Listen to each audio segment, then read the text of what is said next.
Assalamu alaikum wa rahmatullahi ta'ala wa barakatuh. Bonjour ou bonsoir à ceux qui ne sont pas musulmans.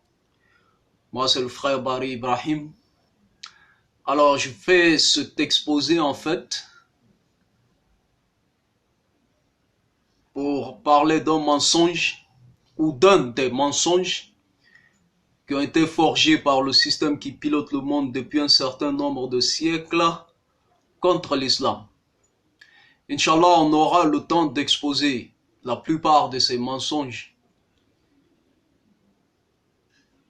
après cette vidéo.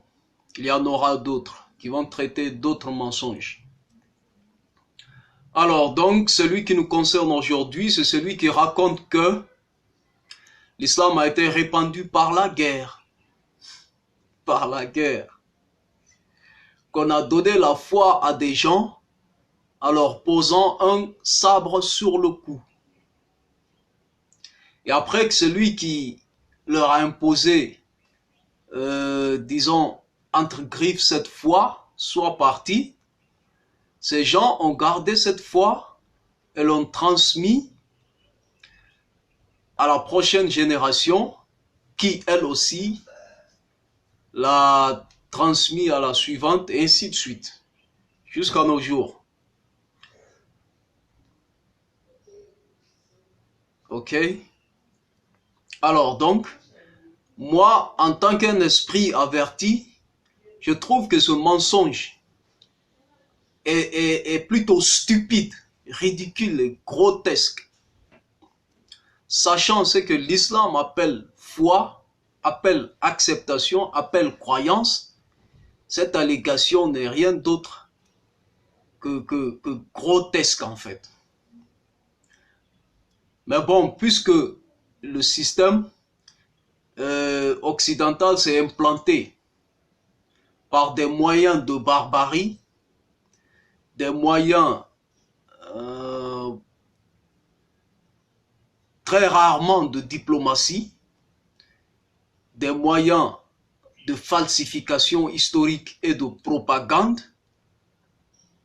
Donc c'est pas étonnant en fait qu'il forge un mensonge aussi ridicule soit-il.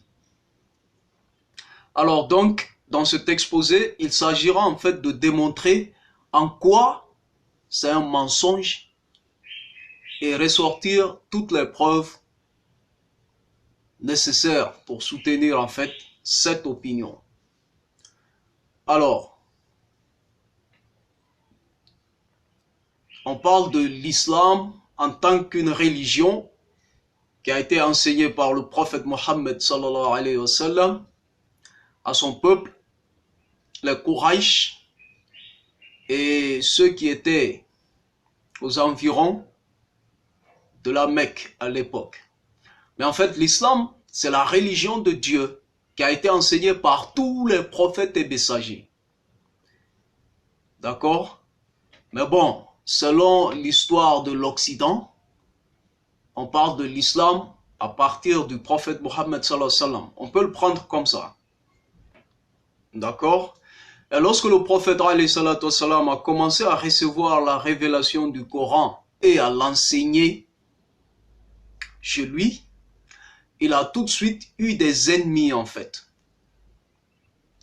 Et ces ennemis considéraient la religion qu'il prêchait comme étant une menace contre le polythéisme des Arabes, qui était en fait la religion en vigueur sur le territoire de la Mecque et sur, disons, l'ensemble même de la péninsule arabique, et surtout contre la culture arabe. Parce qu'en fait, c'est une religion qui venait secouer tout le mode de vie arabe, qui venait remettre en cause toute leur culture en fait, allant de la religion jusqu'à leur mode de vie. Et donc tout de suite, il s'est heurté à une hostilité. Des gens se sont levés et disent, mais attends, ce gars-là, ça va pas. Il va venir, comme le Coran nous le dit très souvent, il va venir nous détourner de ce sur quoi on a trouvé nos ancêtres pour suivre son enseignement, lui. Alors, il saura de quel bois nous nous échauffons. Alors là a commencé en fait toutes les hostilités contre le prophète sallallahu alayhi wa sallam et ses compagnons radiallahu anhum.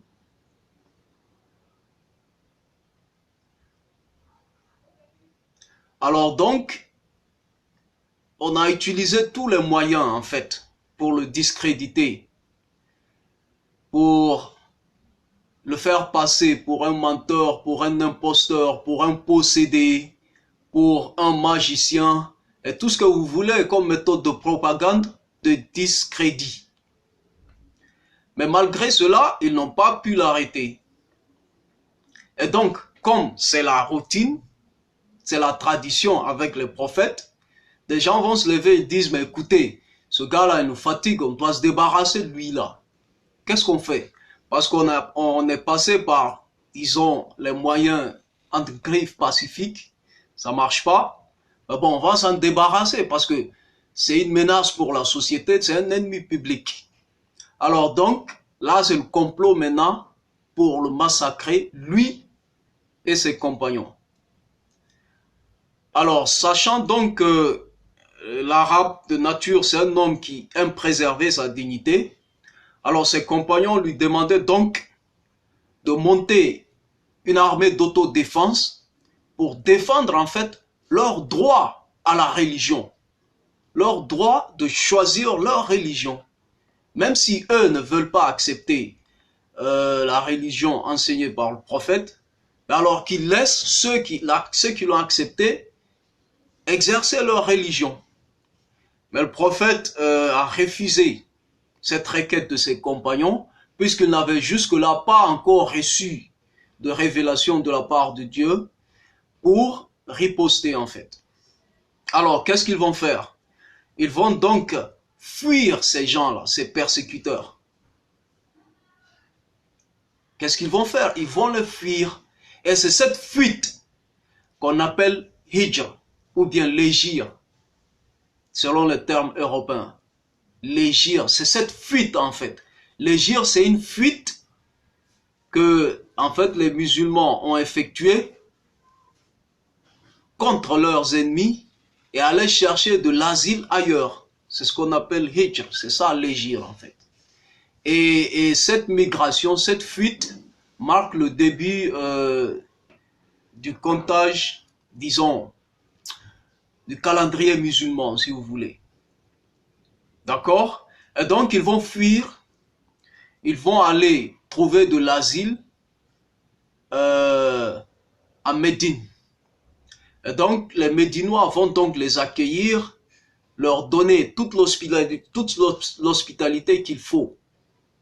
Et pratiquement presque toute la population qui était là avait déjà connu l'islam avant même l'arrivée des musulmans et du prophète.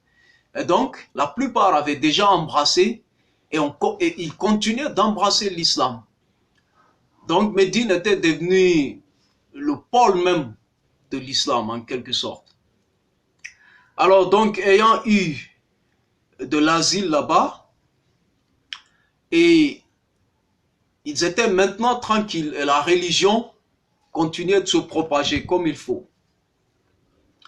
Mais cela ne plaît toujours pas aux Mécois, c'est-à-dire à ceux qui le persécutaient là-bas.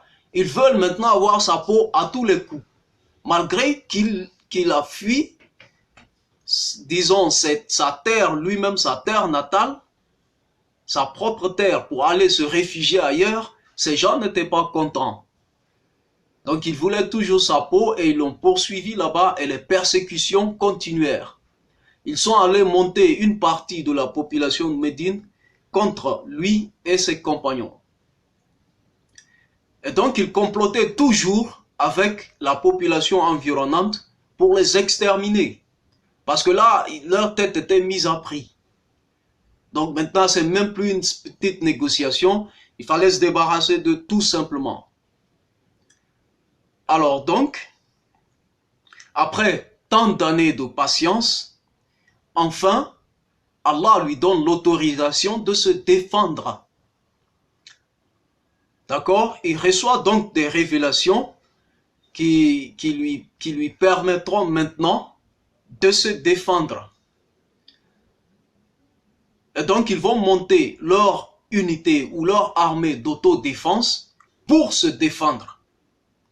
Et c'est la guerre que mène cette unité d'autodéfense qu'on appelle la djihad. Donc, en termes courants, la djihad est une guerre de légitime défense. Ce n'est pas une guerre offensive. C'est une guerre de légitime défense. Et nous savons que toutes les institutions du monde que nous connaissons aujourd'hui reconnaissent en toute force la légitime défense comme un droit inaliénable de l'être humain. Lorsque ta vie est menacée, lorsque ton être est menacé, tu as le droit, tu as l'entier droit, c'est-à-dire l'intégralité du droit de te défendre.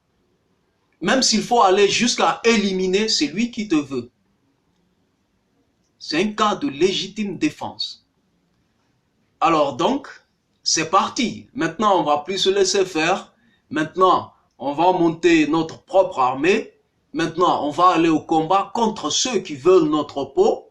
Et alors, lorsque les hostilités sont engagées, heureux celui qui va vaincre. D'accord? Et donc, c'est ainsi que la lutte a été engagée en islam.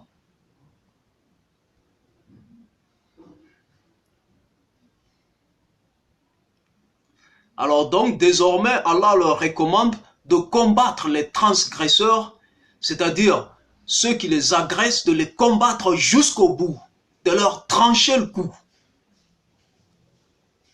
C'est pourquoi donc on retrouve certains versets du Coran qui exhortent au combat, qui demandent aux musulmans de défendre leurs droits, même s'il faut trancher le cou à ces idolâtres ou qui qu'ils soient, qui veulent en fait leur priver de leur droit à la religion, de leur droit à l'expression.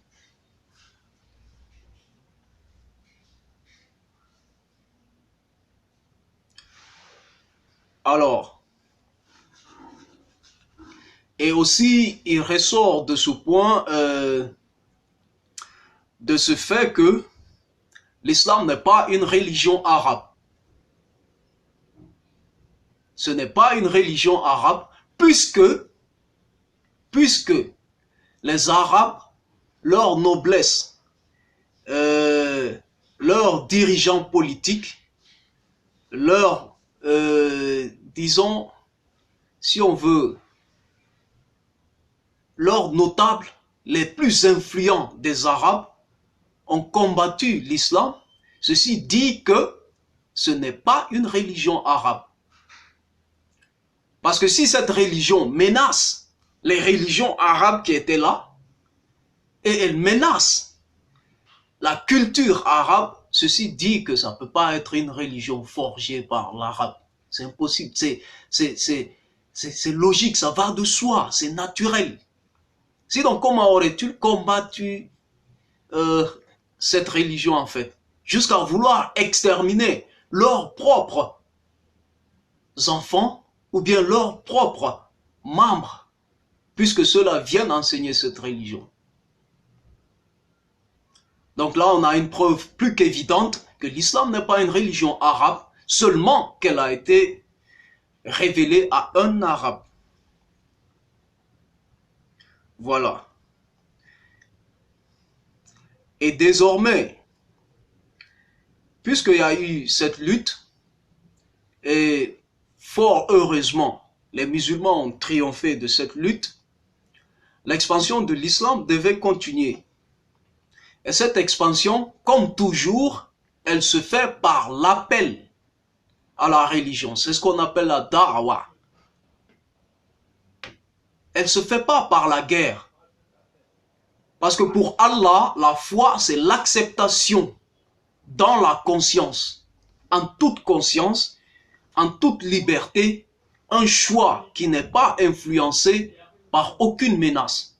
C'est ce que l'islam recherche chez le converti ou bien chez l'adhérent. Alors donc, à la suite, le prophète envoyait donc ses émissaires dans d'autres contrées pour enseigner l'islam. Il leur donnait toujours, lorsqu'il envoyait ses émissaires à ces peuples, il leur donnait toujours une note pour les dirigeants de ces peuples. À savoir des lettres, en tout cas, une note écrite. D'abord, dans la note, le prophète invitait cette noblesse, ce peuple à embrasser l'islam. Parce qu'il a été envoyé à toute l'humanité. Donc il invitait d'abord ce peuple à embrasser l'islam, ce qui est la dawa, ce qui est la façon dont l'islam a été propagé. Ou alors, s'ils ne veulent pas embrasser l'islam, qu'ils laissent donc ses émissaires enseigner l'islam aux autres. Ce qui est un droit en fait. Ce qui est un droit, l'homme a le droit à l'expression. L'homme a le droit à l'opinion. Donc, il laisse donc ses émissaires enseigner ou bien faire connaître aux autres la religion.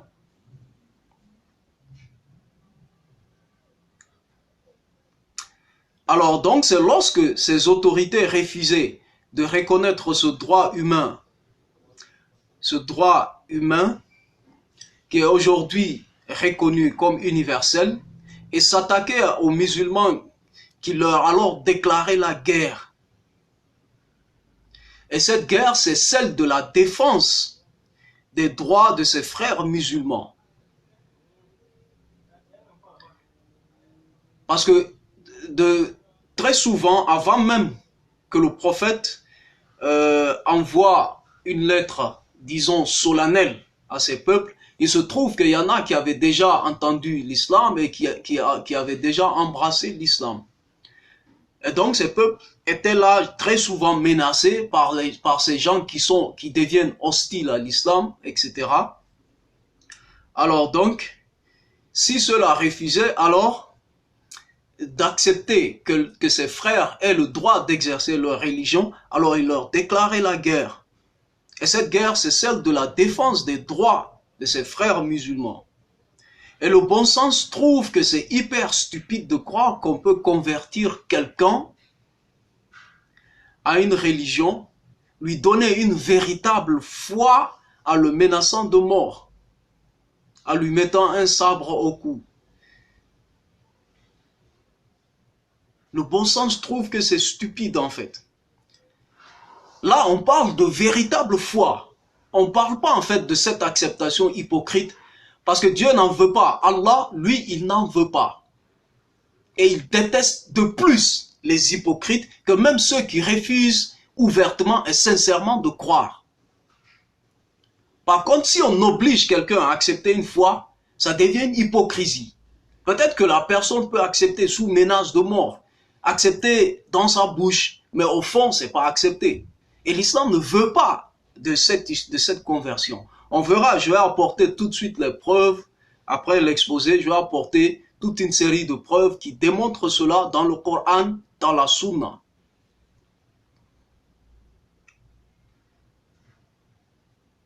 Alors, donc, cette façon, comme je l'ai dit, elle est contradictoire. Elle est contradictoire à la façon dont l'islam veut que les gens adhèrent à sa cause ou à ses principes. Alors la foi, donc cette foi que l'islam recherche, c'est cette foi qui est le résultat d'une compréhension, d'une acceptation spontanée de l'esprit et de l'âme. Et le Coran dit clairement au prophète que sa mission, c'est exclusivement d'enseigner le message qu'il a reçu et non d'obliger qui que ce soit de croire.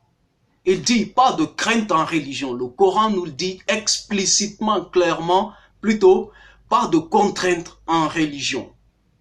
Que quiconque veut croit, que quiconque veut refuse.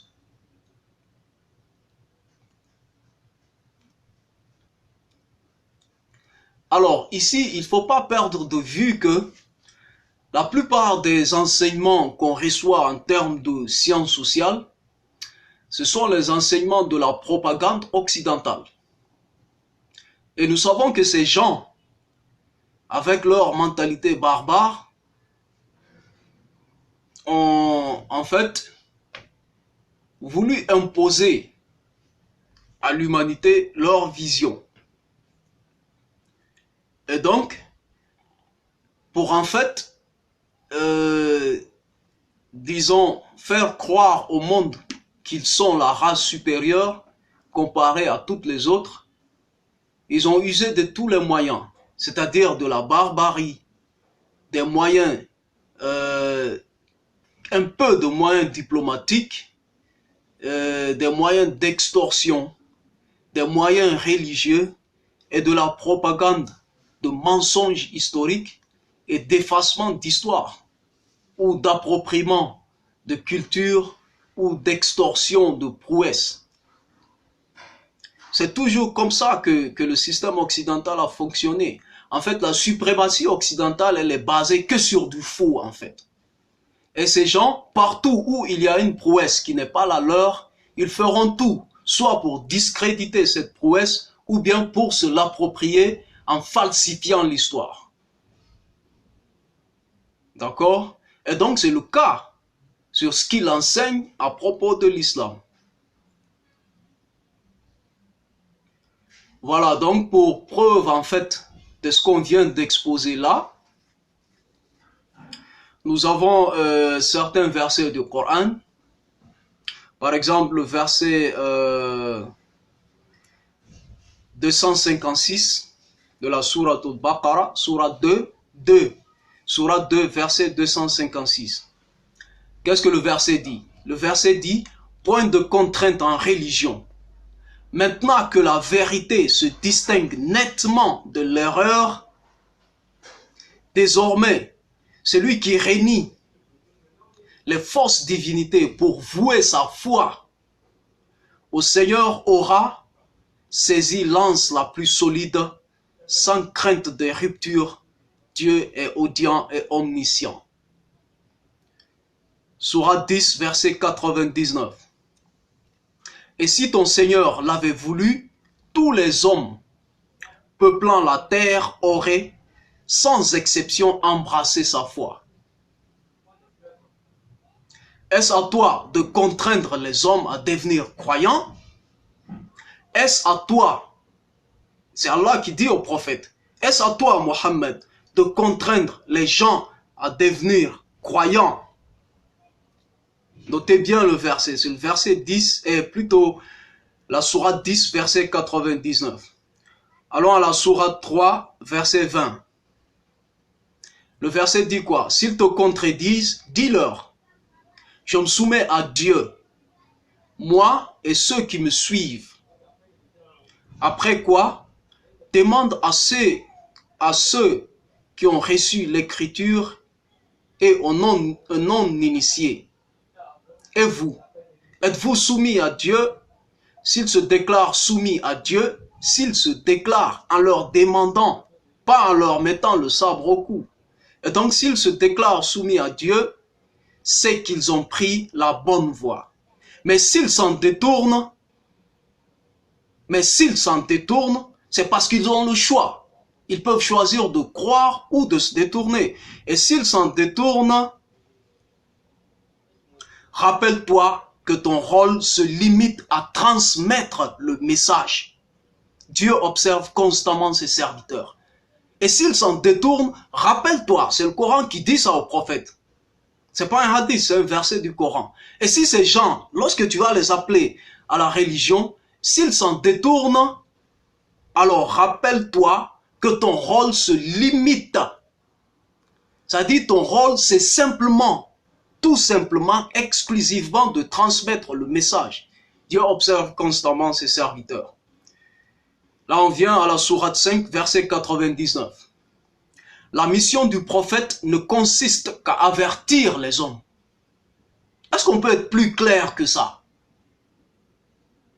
Est-ce qu'on peut être plus clair que ça? Le verset dit quoi? La mission du prophète ne consiste qu'à avertir les hommes. Quant à vos pensées, aussi bien celles que vous divulguez que celles que vous cherchez à cacher, elles sont toutes connues de Dieu. Est-ce qu'on peut être plus clair? Allons encore plus loin. Il y en a plein dans le Coran des versets de ce genre. Alors, à la sourate 18, verset 29, le verset dit quoi? Il s'adresse au prophète directement, dit: la vérité émane de votre Seigneur. Croira qui voudra et niera qui voudra. Alors, on va casser ça, on va faire ça en français simple. C'est-à-dire, qui veut là, qu'il croit. Qui veut, il n'a qu'à croire. Qui veut, il n'a qu'à régner. Si tu veux là, faut croire. Si tu veux, faut régner. Nous avons préparé pour les injustes un feu dont les flammes les cerneront de toutes parts. S'ils demandent à boire, on leur servira un liquide bouillant, semblable à un métal en fusion qui leur brûlera le visage. Quel détestable breuvage et quel lugubre séjour. Donc c'est à Allah en fait de décider du sort de ceux qui ne veulent pas croire. C'est pas au prophète. C'est clair, on ne peut pas être plus clair. Alors, on vient sur la sourate 109. Elle-même, elle s'appelle Al-Kafirun, c'est-à-dire les négateurs. Elle s'adresse exclusivement aux négateurs. Alors, dans cette sourate, le prophète, en fait, fait la part des choses, au calme. Qu'est-ce que la sourate dit?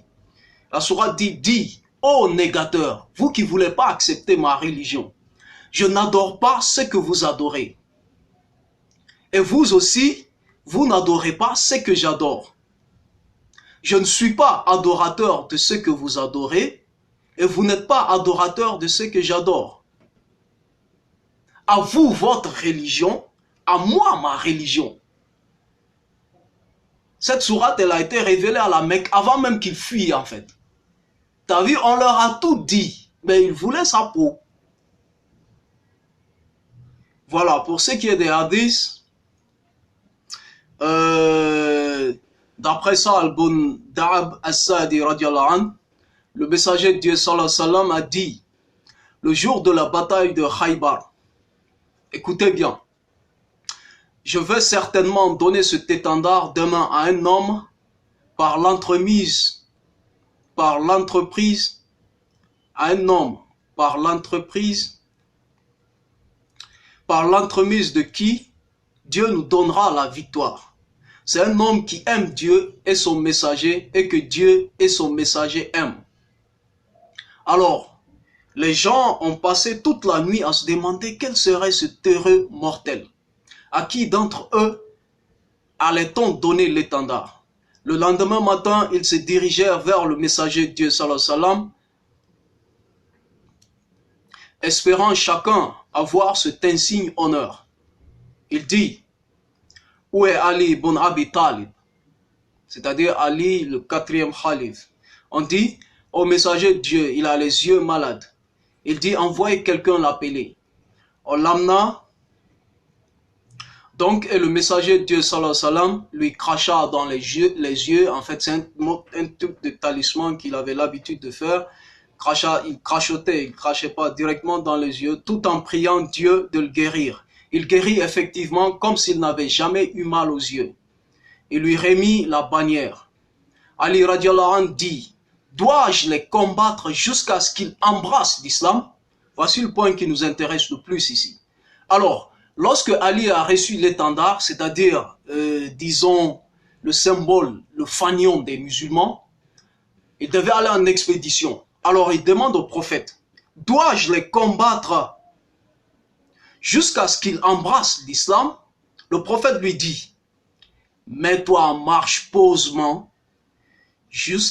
mets-toi en marche posément jusqu'à ce que tu arrives à leur terre et invite-les à l'islam. Invite-les à l'islam, c'est-à-dire la da'wa dans la bouche. D'accord?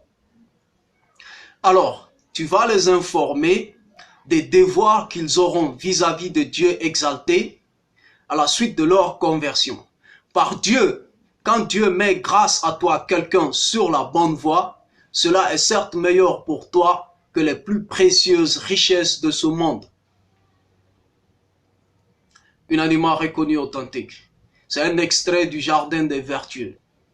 C'est un hadith qu'on peut retrouver dans Riyad al-Salihin, qui est un recueil très authentifié des hadiths.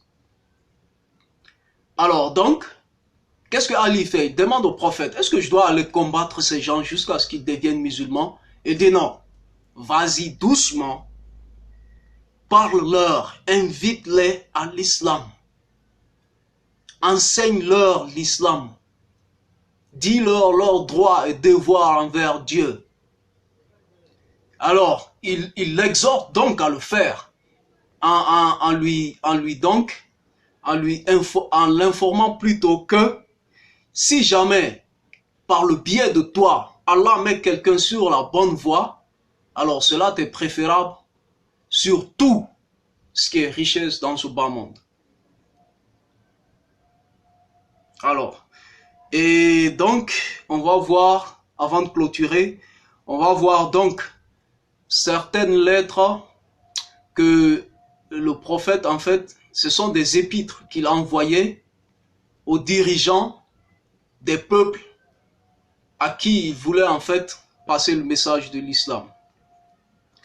Alors donc, parmi les nombreuses lettres envoyées par le messager sallallahu alayhi wa sallam, celle qu'il écrivit à Héraclius, empereur de Byzance, à Khosroès II, empereur de l'Iran, au Négus, roi d'Abyssinie, et à Muqawqis, gouverneur d'Égypte, furent d'une portée remarquable. Ici, on a Dihya bin Khalifa al-Khalbi, qui avait été chargé de remettre la lettre à Héraclius. La fit parvenir à l'empereur par l'intermédiaire du gouverneur de Bousra. Dans cette lettre, le messager sallallahu alayhi wa sallam avait écrit ce qui suit. Écoutez bien ce qu'il avait écrit dans l'épître, dans la lettre. Il commence par Bismillah ar-Rahman ar-Rahim, au nom d'Allah, le tout miséricordieux, le très miséricordieux. Il dit quoi? Cette lettre a été écrite par Mohammed, le serviteur et messager de Dieu, à Héraclius, roi de Rome. Bénis soient ceux qui suivent la voie de la révélation. Après ce préambule, je vous invite à l'islam. Embrassez l'islam afin de trouver la paix et Dieu vous donnera une double récompense. Si vous le rejetez, vous porterez sur vos épaules le fardeau des péchés de vos sujets et de vos fidèles. Ô gens du livre, ils étaient chrétiens, c'est Rome. Donc gens du livre, venez à une parole commune entre vous et nous, c'est-à-dire de ne servir nul autre qu'Allah, de ne point lui attribuer d'associé, arrêtez de dire que Jésus est fils de Dieu, c'est pas Marie est la mère de Dieu, etc. Arrêtez tout ça. Venez à une parole commune entre vous et nous, c'est-à-dire de ne servir nul d'autre qu'Allah, de ne point lui attribuer d'associé et de ne prendre personne d'autre comme Seigneur en dehors de lui.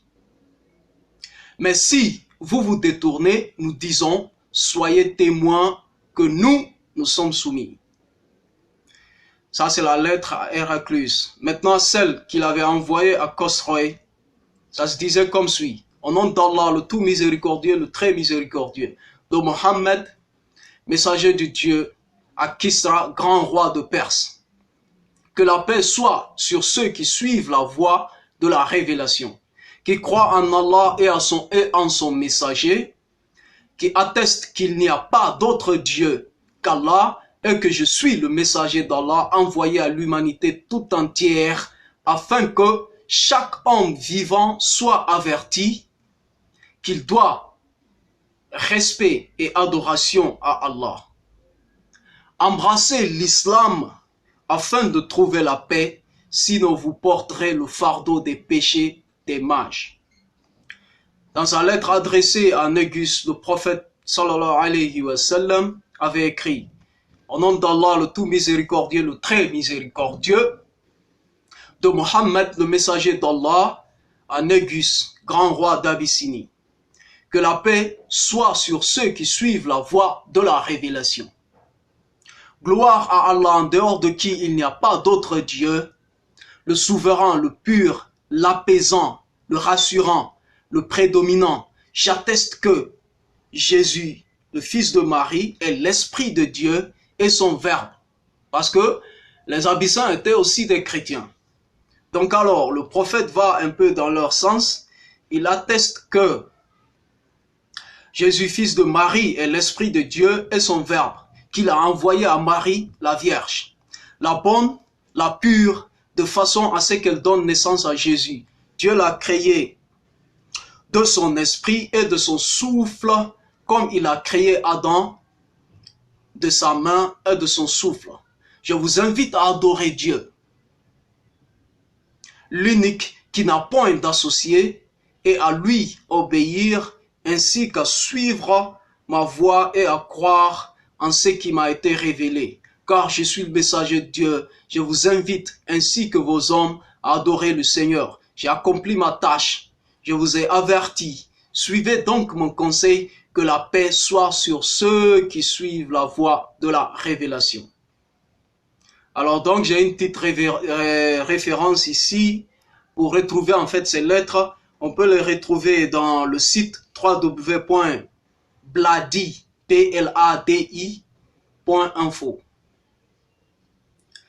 Alors donc, c'était tout pour cette exposition.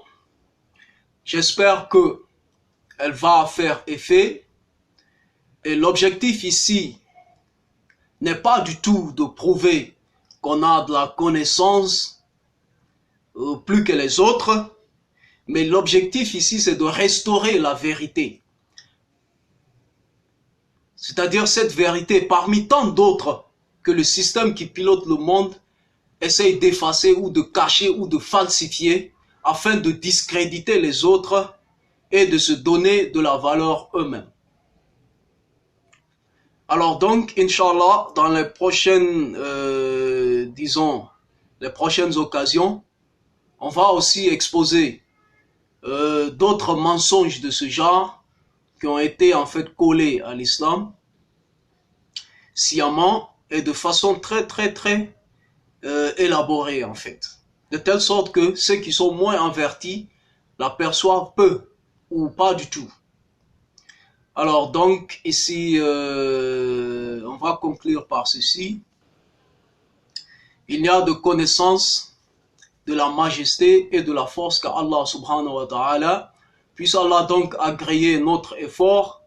On sait qu'il n'est pas parfait et on demande à tout un chacun d'être indulgent face à nos manquements dans cette exposition et qu'Allah nous fortifie, qu'il nous donne plus de connaissances et plus de lumière et qu'il nous fortifie, qu'il nous maintienne sur sa voie.